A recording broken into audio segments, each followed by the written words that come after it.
Welcome back to another We Be Talking. Today is episode 15. I'm Justin. What is up? I'm Logan.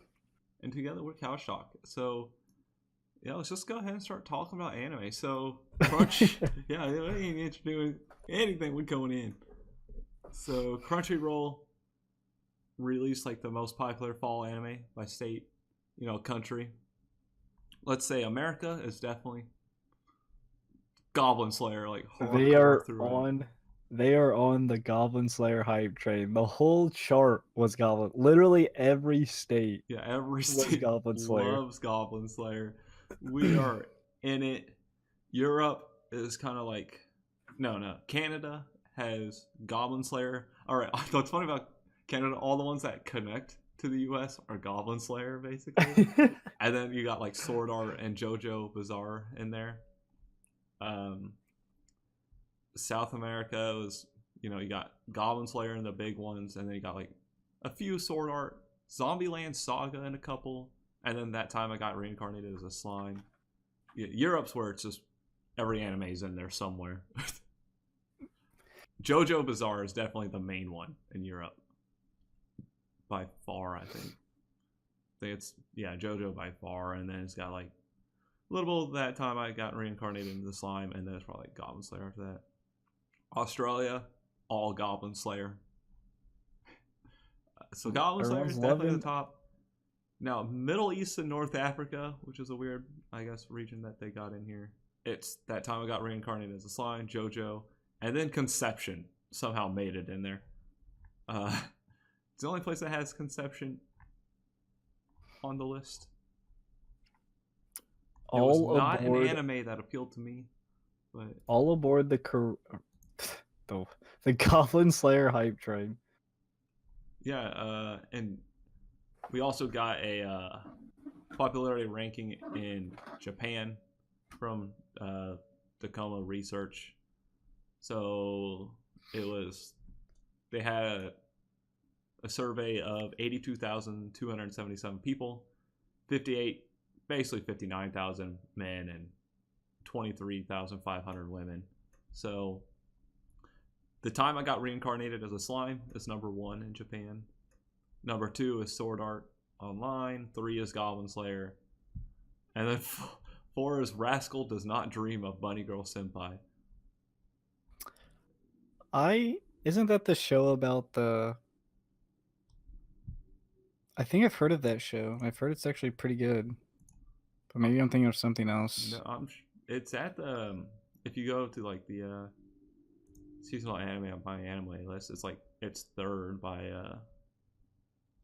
people. Every time I go to my anime list, it's here it is. Yeah, I'll say it. I've heard of it, and I've heard it's pretty good. So maybe I will check it out. I haven't watched any of it though, so. Yeah, so I mean, not too surprised by the first one being that time I got reincarnated as a slime. Seems like I've watched the first 2 episodes. It's not bad. I'm behind on some of the non-ones we're reviewing. I still need to get caught up on Doesn't Japan love their reincarnated anime? And that's true. They just love it. Funimation, after their split with Crunchyroll and stuff, they are adding 300 plus subtitle anime works. So yeah, 300 plus subtitle anime are being added to the Funimation streaming service. They started Friday, and it's probably almost done by now since they've added the 300. So that's a lot of anime. Some they used to share with Crunchyroll, so some of them are staying on both platforms, and then some are not staying on both platforms. And some were stripped away of Crunchyroll. Yeah, they have their list of 300 here. 300's a lot. It just keeps scrolling, man. Well, let's go through them one by one. Yeah, is everyone ready to hear our... we got to make sure you're informed with the news of anime and Funimation. We got Hack Legend of Twilight, Hack Roots, Hack Sign, Hack Quantum. Stop. Oh, you're joking. 5-hour podcast. Just reading all the titles and what they're about. So yeah, if you're thinking about getting Funimation but weren't sure, hey, you got a lot of anime to look forward to. Yeah, there you go. Do it. Not sponsored, by the way, but do it. Yeah, so Netflix is getting added to our anime section this week instead of the normal TV section. So they Nice. announced new anime titles coming. So they're doing an animated series of Pacific Rim. Interesting. I guess that's needed. I think Pacific Rim, the movies like sold well, but the movies themselves aren't like good. I think that's because of the Chinese market. I feel like they would fit an anime style better. Sometimes when you have like such an outrageous idea, it's better in an anime form just because like anime can express outrageous things much better than like that's why live actions don't adapt well, by the way. But you know. Yeah, I know there's people that really like Pacific Rim. I mean I guess it's fun at times, but then it's just like when you boil it down, it's like the plot, sort of characters are called not very good, at least to me. And I never really enjoyed them, but maybe as an anime series, I'll give it a shot. We'll see how it goes. Altered Carbon is also getting an anime series, which is surprising why they want to do that. We already got the second season coming, which Altered Carbon is fantastic. It's like it's up there for like one of my favorite sci-fi shows, along with The Expanse. Ooh.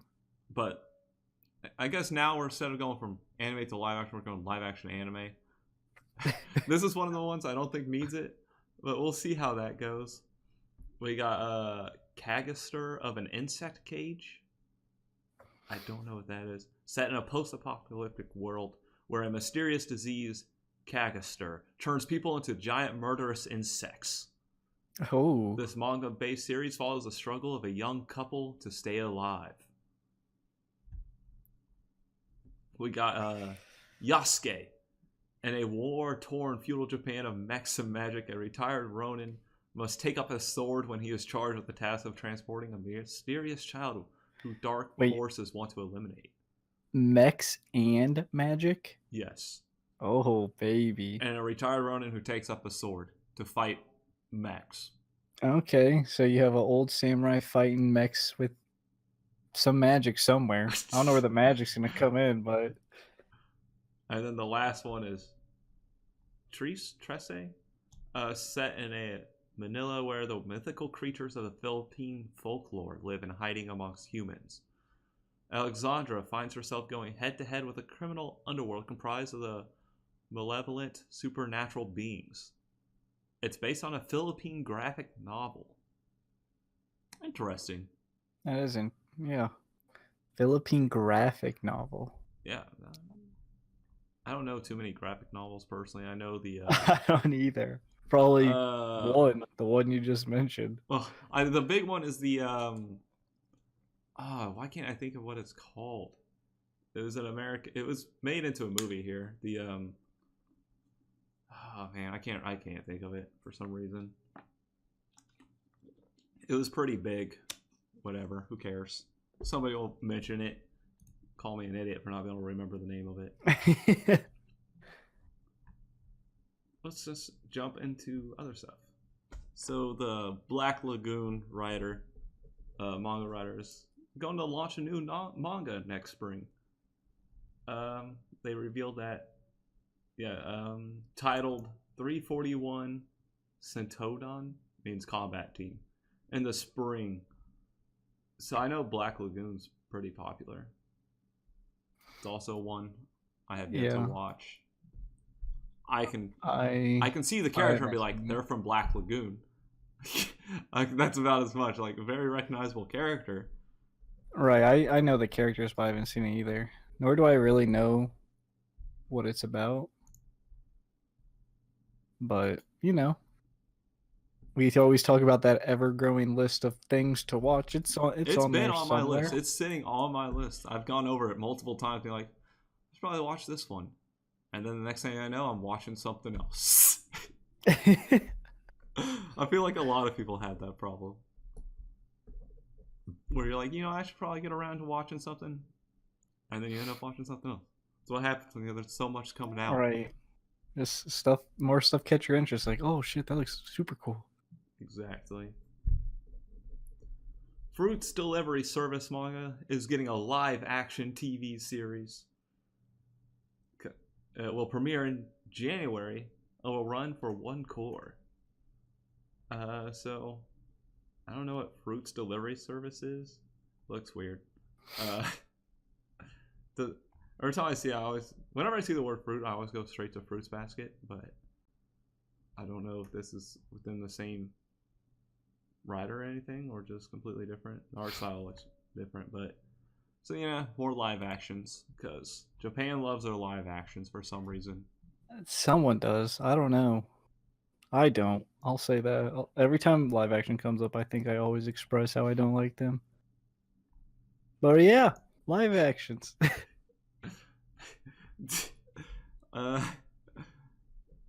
Katana Maidens are getting a spin-off TV anime. So I guess I don't know what the sword-wielding adventures of Katana Maidens will continue in a chibi-sized format. Wow. Oh, wow. Okay. I guess it's kind of like those special episodes where you get those chibis of your characters you like. I don't know why that's needed, but hey, you're getting chibis of your characters for an anime series. Woo! You gotta have them looking all cute. Come in January. Chibis for some reason are cute. It's like, what am I looking at? It's like, why is this a thing? Why is it needed? I don't need it. But it's you cute. Do need it. Do you need chibis? I don't know if you really do. Zoku Owarimonogatari is going to be aired as a 6-episode anime. So it was announced that hold on. Today that its 148-minute film edition was originally produced as a TV series, and now it's getting a TV, and now it's getting an anime, for 6 episodes in the future. So I guess they're taking it from movie format to an anime. That's what it seems to. Yeah, that's what it sounds like. So that's what we're getting. Whatever Zoku Owarimonogatari. Part of the Monogatari series, I'm assuming, or some way connected to it. I have no idea. Or is it just? Oh well. I don't think it is, because it's not like the same.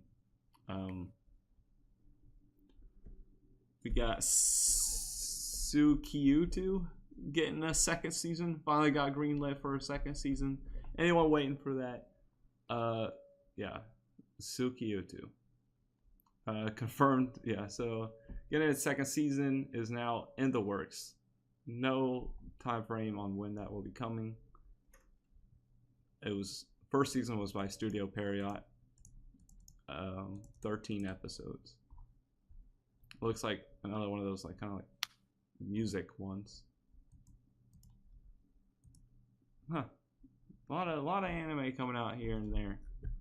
I can tell you, this week there were a lot of trailers that dropped. We will never run out of anime. Hopefully. So lots of trailers, lots of voice cast revealed. We don't usually talk about those because then you're just talking forever, and it's about stuff like voice cast. Like, is it going to influence me to watch something? It might other people. To me, it doesn't. It's like, if the anime is interesting, I'm going to watch it.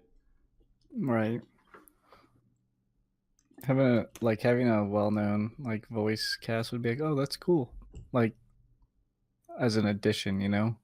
Yeah. Like, if I'm gonna watch it now, it's like, oh, by the way, it's all these people voicing. It's like, oh, neat. Yeah, that's actually one thing I'm really bad at. I don't really know my Japanese voice actors at all. I don't pay recognize attention to them, it, but I don't look to see what anime have they been in before going into an anime. Right, I can recognize them sometimes, but I don't really recall names Nor do I like check beforehand, like who's voicing the main character. I just watch it. Yeah, exactly. So yeah, I just watch it. That's what I do. The Flowers. What the hell? Okay, hold on. Let me get. Oh, it is called The Flowers of Evil. Okay, The Flowers of Evil is getting a live action. So yeah, it was had a anime in 2013, and it's now getting a live action film. I don't think it says when. Just hey, the writers Akwai and Anohana team up with the director of The Machine Girl and Zombie Ass. What the hell is Zombie Ass? Zombie Ass. Yes, Zombie Nice. Ass. Nice. Zombie I'm Ass. interested in looking that up. Let me check this out real fast. Oh, Zombie yeah. Ass. I don't know if that's something I want to watch. I don't know if Zombie Ass looks great. It's a zombie, like rotten corpse. Just, oh yeah, look at that rotting ass. Oh, look at that piece of ass just fall off because it's. We're going into the weird zone here. Okay. So yeah, live action of that. Just, like we say, that's what we need. Here we go. Darwin's Game is being adapted into a movie. It's a supernatural battle manga. Yes, that is exactly how it's described. Battle. Aniplex announced that it's gonna adapt the manga into an anime. Again, no time frame of when. They showed a teaser. That's basically it. To say, hey, we're working on it. Here's a teaser. Get hyped for 2055. I'm hyped. Can't you tell? Yeah, man, hyped. I'm hyped. It's fine. It's like I'll know it when I see it, when the season comes that comes out, and I'll be like, I'll look at it like, is that interesting or not? And then move on. Is this worth? Let's see. Kabukicho Sherlock is getting an anime. It's a production IG puts a new spin on the classic characters from Sir Arthur Conan Doyle's detective stories. So basically, it's another Sherlock Holmes adaptation of something different. So it's an original anime project. And yeah, it's just another Sherlock Holmes thing. It's just Sherlock Holmes has been adapted into an unbelievably different amount of things. People just keep doing it, and like, here's our interpretation of Sherlock Holmes. Right. Here's our interpretation of a Sherlock Holmes. It's like, okay, hasn't everyone already done this? Yeah, but look how we did it. Look how we made it different. You would have never imagined Sherlock looking like this, would you? Right. He doesn't look like a detective at all. But hey, he is. God. It's just all the same. It's just some super smart dude who, doing stuff, solving crimes. That's what it is. That's what Sherlock Holmes does. He solves crimes. And then the big anime announcement coming out here is the Super Mario Bros. Movie. Aims for a potential 2022 debut. Debut.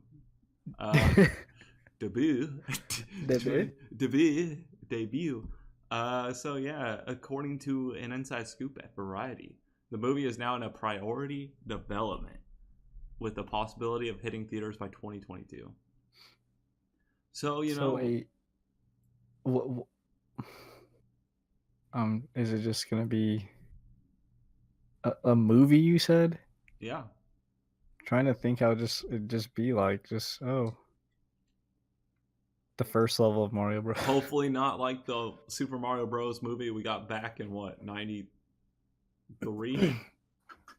All right. How that awful like live Mario. Yes, Jesus Christ. With the Yoshi that looks like the messed up dinosaur. It's like I would not ride that Yoshi. It's I just don't, yeah. So at least they're going full animated this time. I believe. Give us some hardcore Mario. And it says they'll be working closely with Shigeru Miyamoto. So maybe that'll help. But they make it sound like oh, okay, never mind. It just reads weird because it sounded like it was like with the same people who made the first one, but it's not. It's being done under Illumination, the people that did Despicable Me and those movies. Is that a good thing? Sure. Despicable Me is good. Have you not seen Despicable Me? I've seen the first one. That's all I've seen. It was good. I liked it. I like the first one. I haven't seen the others. Yeah, I haven't seen the others. So that's basically where I can stop with. Despicable Me, good movie. Okay, I'm sure the studio's good then. It'll exist in my mind. Most of your other stuff. I'm sure I've seen other stuff up there, so I just wouldn't know. I've seen a lot of animated movies. I see even more now when I hang out with my 2-year-old nephew. So it's like I've seen all sorts of animated movies, like kid shows, all that good stuff. That's it for everything in the news. Ooh.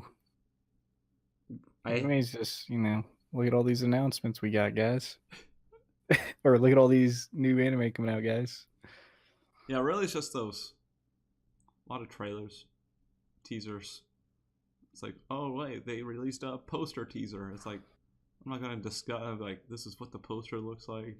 Go into it or something. And it's like, you can't really go into that. The trailers, maybe we could go into, but that'd probably be a separate thing, not a podcast thing. Like, right. But yeah, that's mostly it. So a little chill, not bad. Let's just jump into games. No specific reason. All right. Just jumping right into games. Let's jump into video games now. So at Xbox, they had a little conference this weekend in Mexico, I believe. I did not get a chance to watch it, but some stuff did come out.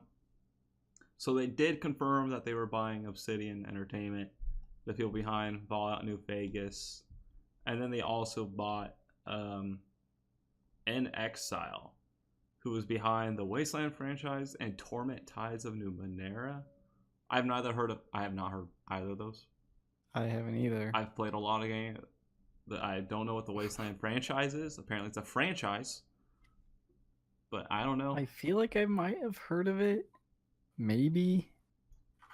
What, you said Wasteland? Yeah, it's just Wasteland. They also have Torment Tides of Numenera. That one I have no idea. No, I don't know. I don't think I've actually heard of it. Maybe I'm just losing my mind. Yeah, but that's another two. Xbox has bought a lot of studios this year. I think it's a move to finally try to get some of their own AAA titles that they can use to compete with Sony's like exclusives. Right. Which Sony has a lot of ones dropping, especially like Spider-Man. It did really well. Them exclusives, man. So yeah, you gotta get Peter that pie. If you get behind, just buy all the studios out and make them do it for you. Perfect. Sutherland, who left EA a while ago, he now has a new studio that he has backing from Nexon. So he's got some big people helping him fund this new studio. He's also on the Nexon's board of directors now as well. So, leave EA and DICE and go on to be part of something big. Right. Bigger. The studio is called Embark, yeah, Embark Studios. He didn't say what they were working off, but he did say the company was founded to develop new types of interactive entertainment and simulated virtual online worlds, and would build its own technology platform to optimize for new games and experiences it will offer. He also talks about how he thinks AI and how much this other things are on the future. What a surprise, came out EA. EA is working on AI technology and everything with their whole new Project Atlas. Yeah. So it's like, oh, we know they're doing stuff there. We could prepare for it here. Right. Hey, I got some insight. Maybe you guys want to hear. Exactly. So we'll see what he can do. He did some great stuff with Dice. Not some great stuff with Dice, but he did some good stuff. He did some bad stuff. Looking at you, Battlefront 2. Oh, and Battlefront 1. Child. Both of them. Anyway, we'll see what he can accomplish, and it'll be, at least 7 years. I think that's about the right track. Fortnite, though, finally released in South Korea, and they hit a concurrent player base of 8.3 million. In South Korea? No, worldwide, I think so. Oh. I was like, damn. No, yeah, I mean, all the South Koreans are playing. They dropped League of Legends and they're on Fortnite. So, yeah, that's since February. And back in February, there was a total of around 3.4 million concurrent players. Now, they're at 8.3. So, Fortnite's still, still kicking. Popping. And I'm sure it will be for the next, who knows how long. Long time. Yeah. It is. People love it. It's crazy. Yeah, it's definitely loved. It's kind of insane how popular it got, to be honest. I don't know. To me, that's just kind of baffling how so fast. Yeah, it was pretty so fast. Popular. You got the right formula, free to play. It is, and just make it. It's kind of like accessible, but at the same time, it has a huge skill. Right, it has a low skill floor, but also a super high skill ceiling. So it appeals to pretty much anyone. Yeah, exactly. You can just go in and have fun. And it has like the cartoonish graphics, which I think are also like more accepted. Yeah, definitely. And I think parents are more accessible to letting their little kids play something that looks like that and not right. Even though it is, killing each other till last man standing, it's kind of.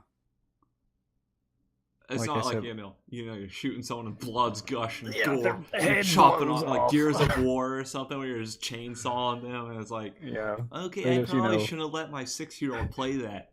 But Fortnite, where they're just, you see them farming some trees and they're having fun doing that, and it's like, okay, I can let my 6-year-old play this. Exactly. You got all the audience. Yeah. From the 5 to 50-year-olds. Exactly. And then you the 7-year-olds getting stomped, and the people stomping like, oh hey, I found some bots. It's like, no, they're just 7 years old. They don't know what they're doing. They're just brand new to the game.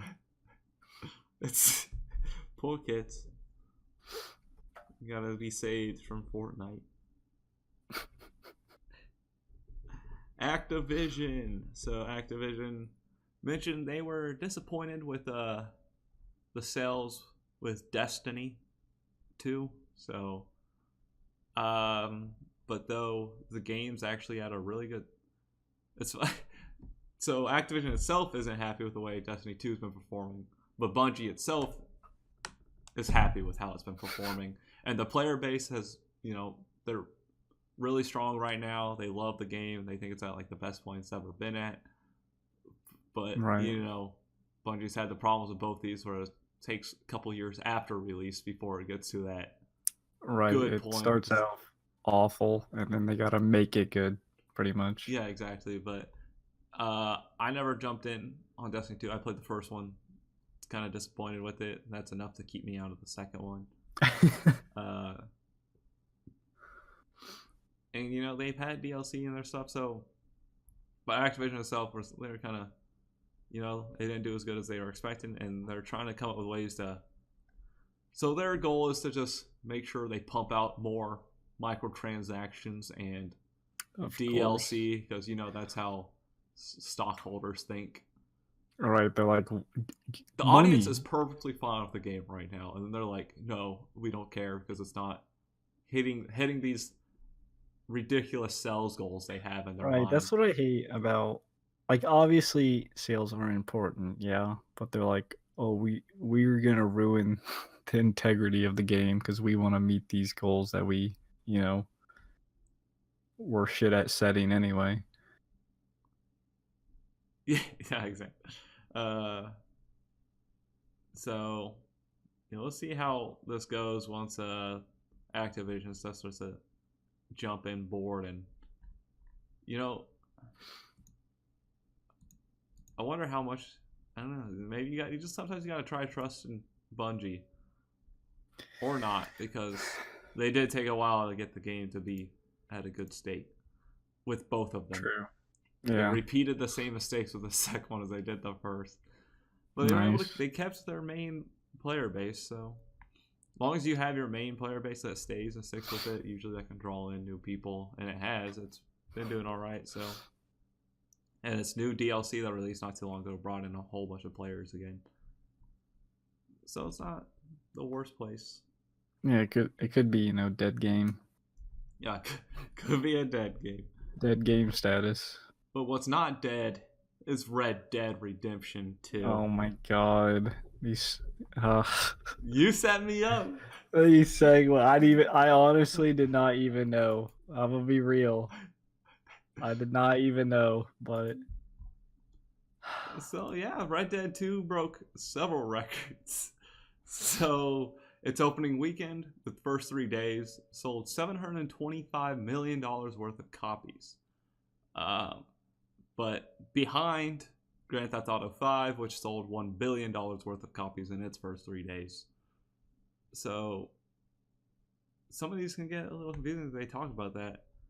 But then they go on and say this Red Dead sale is the biggest opening weekend in the history of entertainment, and that beats out like Avengers Infinity War, which has the highest grossing opening weekend in film history.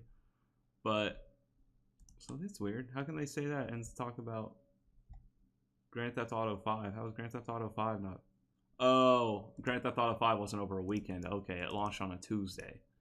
I gotta pay attention. I was like, oh, because I was doing it based on first 3 days, but the technicalities. So Red Dead released on a Friday and was over the weekend. So yeah, it beat out, you know, any other entertainment industry with 725 billion. Yeah, you can argue. Oh yeah, people say it's not fair to compare because the game's $60, but and the movie tickets are like 10, 15. But I would argue, you know, movies like Avengers appeals to a much larger audience than. Right, and I'd also argue that people aren't going to pay $60 for a movie ticket, right? Like, if they raised it to $60, I doubt they'd reach those numbers. I'd be like, I ain't going to no damn $60 movie. Yeah, that better transport me into the movie. Yeah, I better be the hero in the movie. Right, I better be a character in that damn movie. Yeah, exactly. But yeah, so impressive. Not too surprised, really. Black Ops 4 did 500 million. Sorry, Black Ops 4, but we got Red Dead 2 over here, which people seem to love these games. Rockstar is really good at, you know, making these absurdly insane, like, popular games. Yeah, Grand Theft Auto 5 is still on the top selling charts every month. Right, like, it's people like just usually like the 1 or 2 spots every month since it's been released. It's crazy. Like, it's insane to me. So yeah, and now they have another one. Yeah, they did $1 billion in the first 3 days of Grand Theft Auto 5, and it's still been on the top since then. It's probably done like several billion at this point, right? It's like they're probably just raking in the money, just gathering it all. They don't release games that often at Rockstar. Like, okay, it took forever for Red Dead 2 come out. Took forever to get Grand Theft Auto 5 out, and we still had it for a multitude of years now. At this point, it's like right. they can just keep because they make them quality, right? Yeah, and they keep with their online multiplayer stuff like Grand Theft Auto. It's coming to Red Dead later. It's just ways to keep the player base there, keep making money that way. Let's get them all in.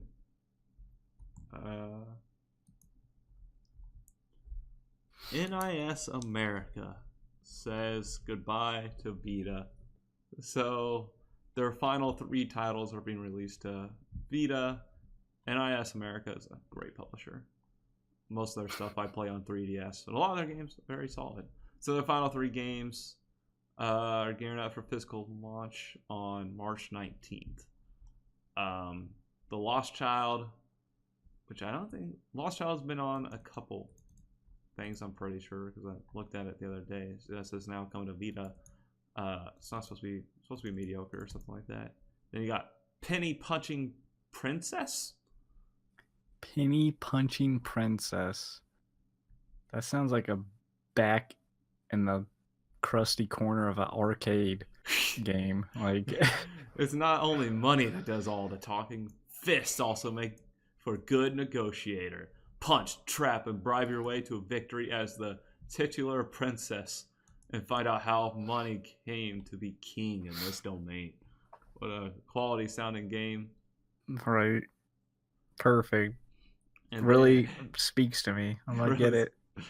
And then The Longest 5 Minutes, which a hero stands before the Overlord, the origin of all evil, until suddenly he loses memories of his adventure, his hometown, his allies, even the very reason for facing the Overlord himself. Will he be able to regain these valuable memories? Wait. So he stands before the Overlord, loses his memory, and then the Overlord's like, bye-bye. He's like, oh, why am I here? Oh, what are you? You're big, Overlord. You're scary. Jesus Christ. Just go home now. Okay, bye-bye. Let me go regain my memories, so when I do, I can come back to kill you. How does that... Yeah, sounds about right. Yeah, sure, that sounds like a solid game. So, NIS America, you're letting me down with these final 3 Vita games. I love my Vita. You're letting me down here. I don't know. I don't know what I'm saying here. Never do anymore. The strategy guide maker Prima Games is shutting down.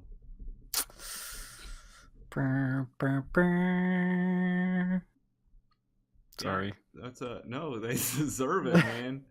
They've been around since when was it? When it should be in here somewhere. When did they start? It's like 94 or something. 1990 is when they opened up their doors. There it is. I remember using their guides back in the day. They were like the official strategy guides that you got for like Nintendo games. I had one. Official. I had one for I don't know if anyone else printed out like strategy guides. Really, they were kind of in the market first, and it's like they had it. Like they had the Pokemon ones that were there. I had their like Ocarina of Time strategy guide. I had a Majora's Mask strategy guide. Only reason I ever beat that game, to be honest. The only reason I got past the water dungeon in Ocarina of Time because if you messed up the key or whatever, it would bug and you couldn't beat the temple and you had to restart the whole game, and it's like cool.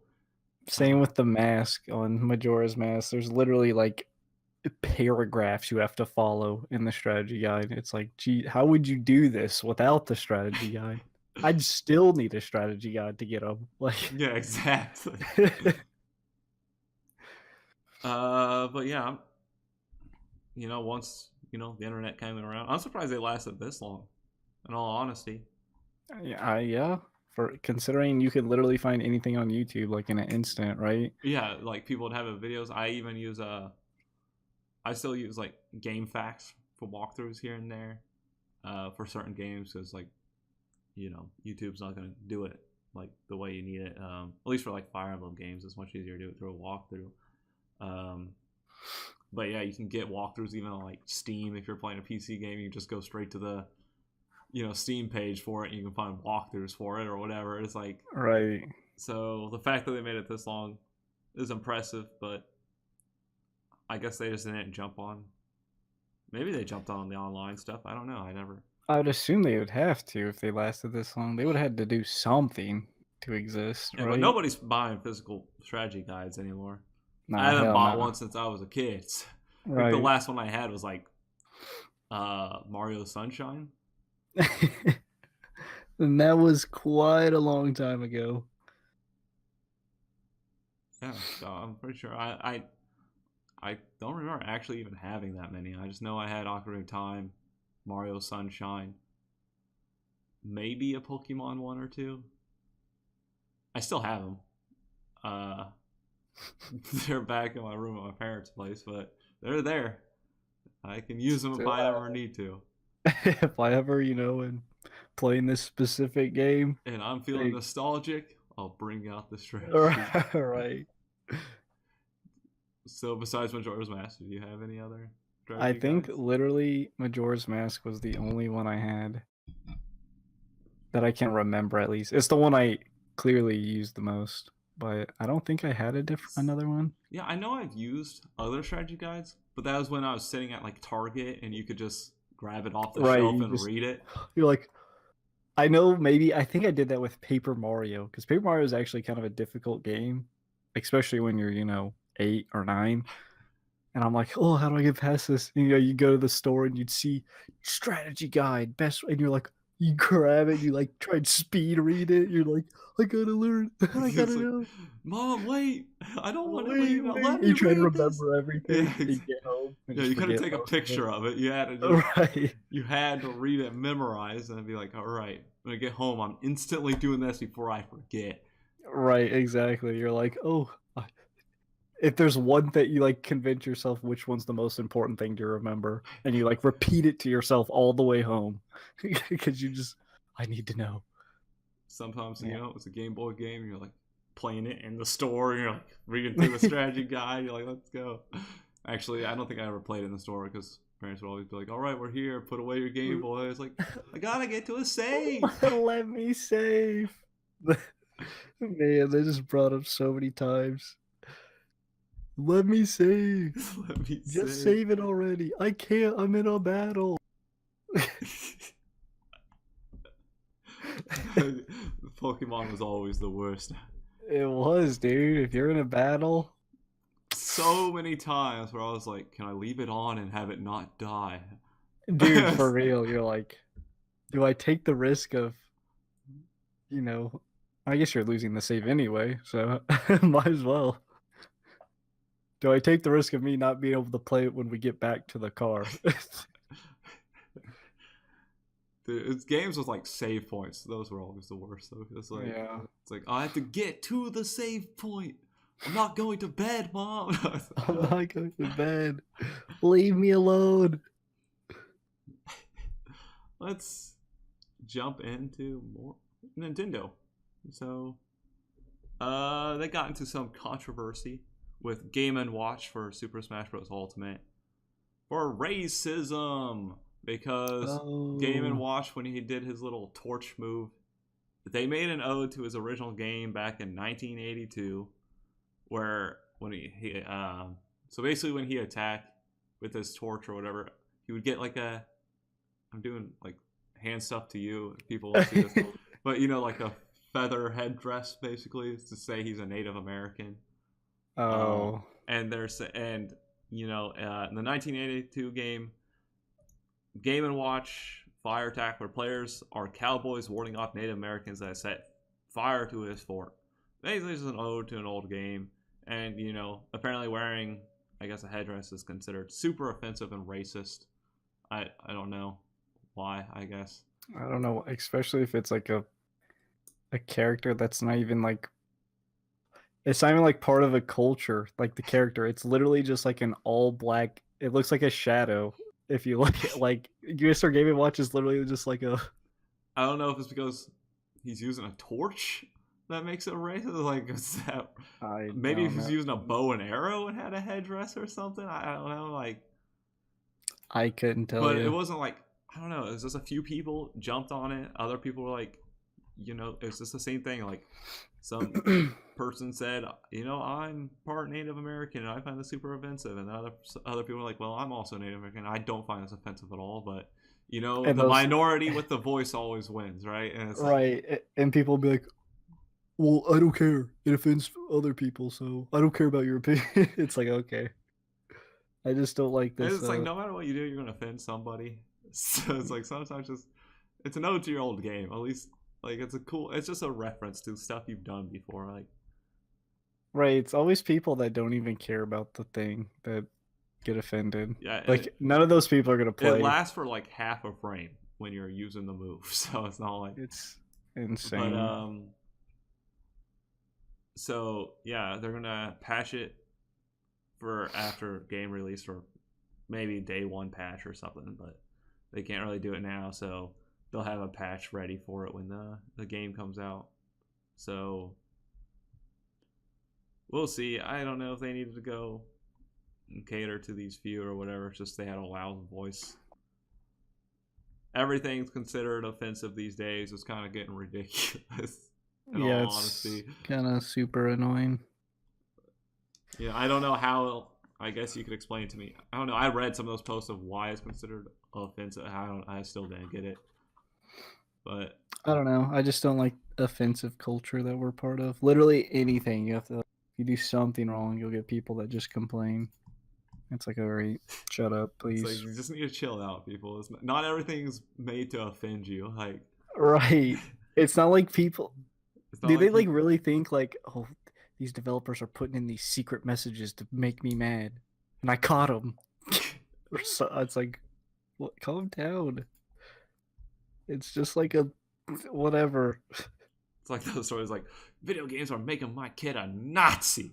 Right. Sure. It's like, all right, you say so. It's, yeah, I don't know, man. Whatever. Other Nintendo stuff. Sakurai in an interview, he said this in the past before, but he re-brought up an interview. Manga characters are not allowed to join Super Smash Bros. So people are like begging for like. No, they are like Nintendo fans in Japan have been like, oh, okay, so this is an interview from 10 years ago they brought out in an official interview, so it just kind of got back up popular again because people keep asking for it.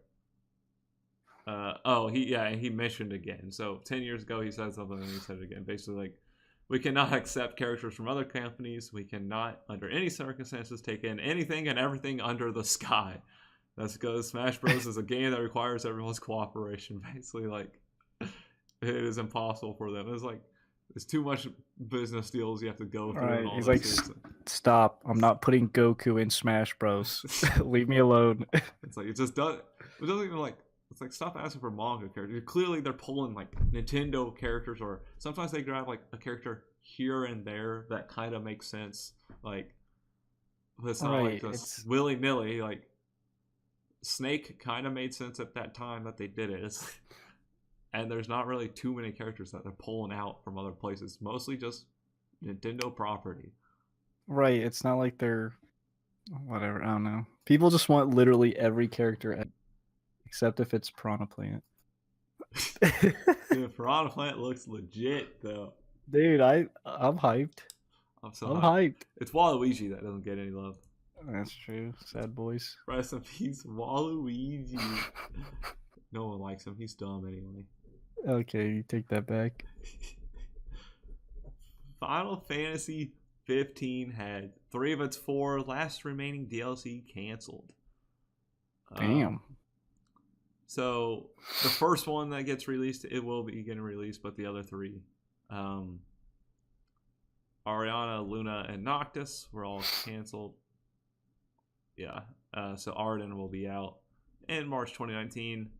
But yeah, so Hajime Tabata, who took over as director in 2013 of the game, he left Square Enix. So this is basically why it was canceled, because they lost their director. Makes sense. So they're going to have a standalone. But they also announced a few other things during their conference thing they did is the standalone version of the game's multiplayer mode Comrade is going to be coming out, and they're doing a crossover with Final Fantasy 14. But yeah, they lost the director, so decent amount of their stuff was canceled. Which I forgot that they were still like supporting it with DLC, because the game's been out for a while, and they just keep coming out with more and more DLC with it. I haven't played too much of Final Fantasy 15. I did like it a lot. It's just one of those games I got shoved in my backlog that I want to get back to eventually, and I will. But until then, I've honestly never gotten into the Final Fantasy games, which is kind of crazy for just how like large and widespread they are. they are. I've just never. I don't know. I just never have. I haven't even really played one. It's not even like I've given them a chance. I just haven't played one. I love them. Yeah, whatever. Yeah, I can say that would be great. Well, I'm sure you know which ones are supposed to be the great ones. The ones that are talked about all the time. Yeah. Not Final Fantasy 8. Final Fantasy 8 sucks. People will defend that game. I tell you, right? 8, or is that 9? It's 8. It's the one with freaking Squall or Swell or whatever his dumb name is. He's dumb. All the other characters are dumb. The game sucks. Get that out there. 9 is great. 7 is great. 6 is great. 1 through 4 are great. I don't know. I haven't played 5 or 6. I know 6 is supposed to be great, supposedly, but yeah. 10, great. Who cares about 11? It's an online game. That's a quick thing. 8 sucks. That's all you need to know. All right, thanks. I will definitely remember that. Yeah. Let's just go ahead and start jumping into movies and games now. We kind of did a mini topic with strategy guides and in which Final Fantasies suck and Game Boys, saving. So Breaking Bad is coming back with a sequel film to a sequel film. Yes. So the show had its finale aired back in 2013, but you know what? They decided, let's not leave it off. A lot of people are saying, let's not leave it off with the great ending it had. Let's ruin it with some sequel film we never needed. Let's milk more of it. I did not like Breaking Bad. I haven't seen Breaking Bad. I watched like the first season. I was like, I don't get it. It's boring. Obviously, that's gonna be. My dad loves the show. A lot of people I know love the show. I didn't care for it, but yeah, some things just let them be, man. It's been dead for 5 years. We don't need people don't need a sequel film to a TV show. That just screams milking it, but whatever. Yeah. So yeah, Aaron Paul will be reprising his role as Jesse Pinkman in a just in a movie, I guess, for some reason. I who knows why? We know why. Money. It's kind of like the next Toy Story movie. We didn't need another Toy Story movie. Jesus. After they said, "Oh, we will never milk it. We would never milk it for just the money. We'll only make one if we really want to make one." It's like, no, dude, you're milking it, okay? All right. Toy Story 3 was a great finish. We don't need Toy Story 4 now.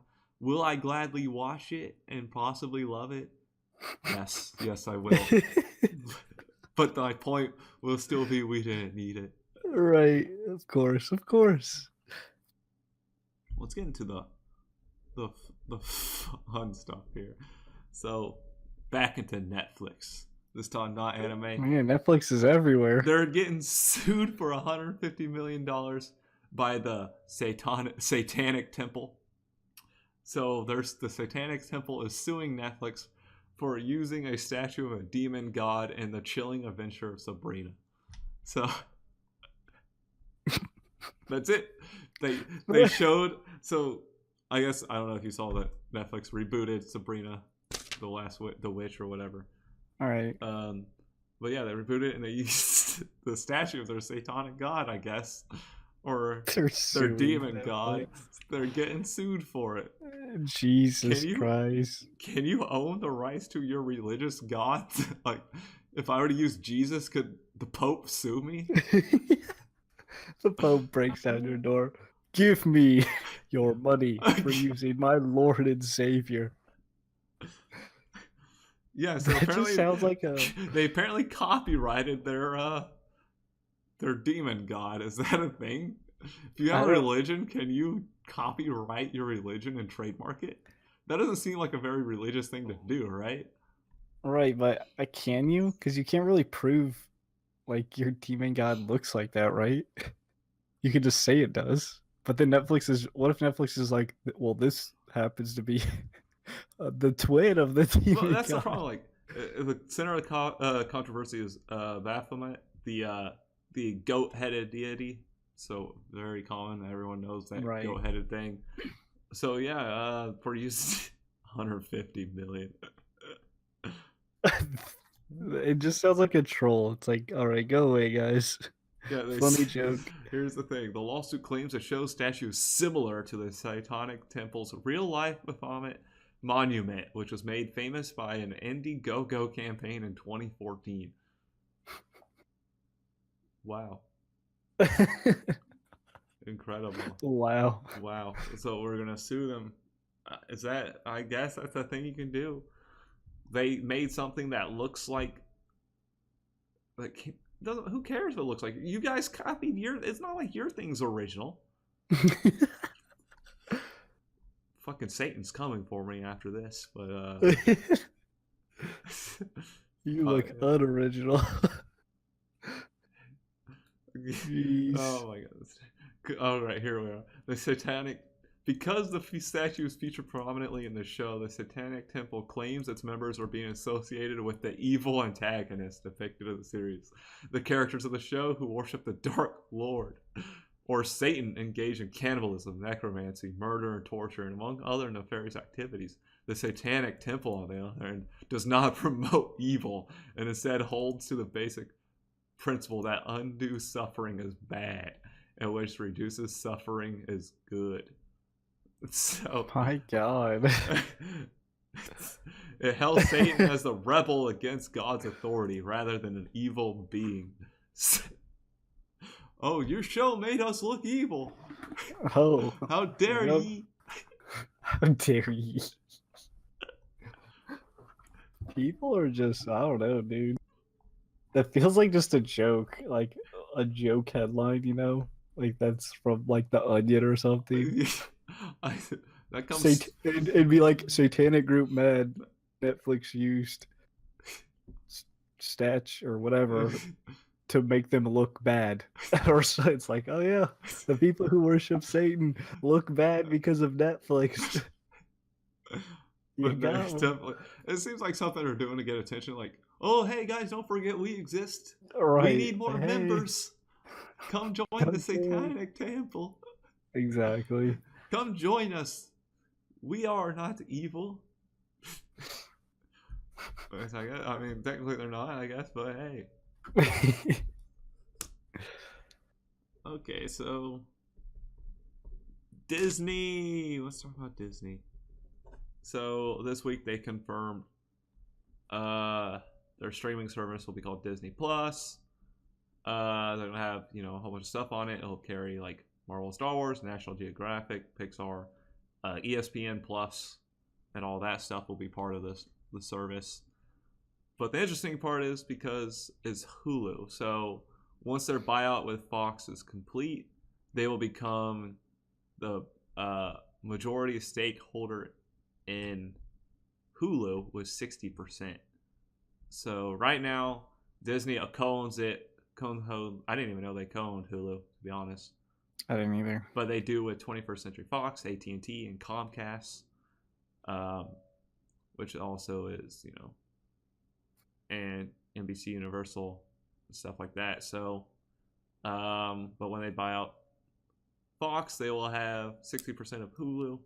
So they basically have, ownership over it, and they can do what they want with it. And they're thinking about increasing investments in Hulu and trying to get it more like new original property on it. It seems kind of like a weird route to go with it. Like, why would you want to offer 2 different streaming services, right? And not just? I don't know if it's because they would only own 60% of it, and like, why not try getting the rest of it or something? Eliminate Hulu, and exactly. then take all of Hulu stuff, put it on your Disney service, right? Consolidate it to one thing where people don't have to be like, all right, I have to have Hulu, I have to have Disney. It's like, man, it's already a mess. Okay, just who wants Hulu anyway? I don't know. I don't use Hulu. I've never used Hulu, to be honest. It's apparently $6 a month, but I don't care. let's put it out as be honest. Okay, I have everything everywhere else. I don't know what they have original wise on there that says, hey, I really need to watch that. Right. Amazon has stuff. Netflix has stuff. That's what I need. There's Disney Plus will have stuff. There's so many streaming services now. It's insane. Yeah, if you're in Chicago, you get to pay more for those. So, good one, Chicago. Got him. Got him. But yeah, I don't know, man. So, Hulu, Disney. But hey, Disney, taking over everything, and then partly taking over Hulu, but not fully, but kinda. And yeah, so that's basically everything for this week, though. Woo! Not like as much. Still a decent amount dropped, but I'm not too surprised a whole lot didn't drop on the game side, because it's like, you don't want to announce anything too big when like midterms are going on here, which is, we're a huge market for a lot of that stuff. Anime, they don't care. They can just drop their news whenever. Anime announces shit left and right. Like, they're like, this is coming out, this is coming out, this is coming out, everything's coming out. It's like, all right. The midterms don't affect them as much as like gaming would. Especially when, it's just, a lot going on this week outside of just those. So you have to be careful with how you plan your news and everything. Right. But that does it for another Weeby Talking. As always, comment down below. Leave us topic suggestions, or respond to anything we say. Whatever you want to do. You can always reach out to us individually, or more privately if you want to, or anything like that, via Twitter. At Lord Ziltoid, or at LSButler32. They're in the description below. We have a Discord. You can email us at cowshockyt@gmail.com. And that's it. For communication wise, we also have, I guess, a channel Twitter too. That one works. We got it everywhere. Except for Instagram, I guess. We're never together to Instagram anything anyway. Right. So do we? I have an individual Instagram I use occasionally. That's it. That doesn't matter. Irrelevant. But I think that's also in the description below. Point is, thank you for joining us for another week. So until next time, peace out. See ya.